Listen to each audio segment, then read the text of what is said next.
Hi hello everyone, అందరికీ నమస్తే. అందరూ పట్టు శారీస్ కలర్స్ ఎన్ని ఉన్నాయి, ఇంకా ఏ కలర్స్ ఉన్నాయి, ఒకసారి ఫొటోస్ పెట్టండి అని అడుగుతున్నారు.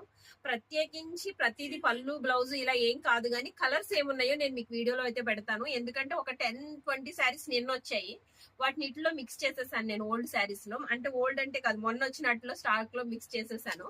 ఇప్పుడు వాటిని అన్ని కూడా నేను మళ్ళీ ఒకసారి అవి ఇవి కలిపి ఏమున్నాయో పెడతాను. ఎవరికైనా కావాలంటే స్క్రీన్ షాట్ తీసుకుని పక్కన పెట్టమంటే పెడతాము. అది జెన్యూన్ గా తీసుకుంటే, లేదు అంటే షాప్ కి విజిట్ చేయొచ్చు. నిన్న వచ్చినవి ఒక 20 శారీస్, మొన్న ఒక 5-6 చీరలు ఉన్నాయి. అవి ఇవి కలిపి మొత్తం నేను శారీస్ అయితే చూపిస్తాను. వీడియో అయితే స్కిప్ చేయకుండా చూసేయండి. ఇంత మంచి పట్టు శారీస్ కి ముందు ఒక లైక్ ఇచ్చేసేయండి. ఇది చూడండి ఎంత బాగుందో, మంచి గ్రీన్ కలర్ అండి. గ్రీన్ లో కూడా చాలా అంటే చాలా బాగుంది. గ్రీన్ కి కిందంతా కూడా మనకి రామా బ్లూ కలర్ లో బోర్డర్ అనేది వచ్చింది. దీనికి చిన్న బోర్డర్ వచ్చింది. రామా బ్లూ తోనే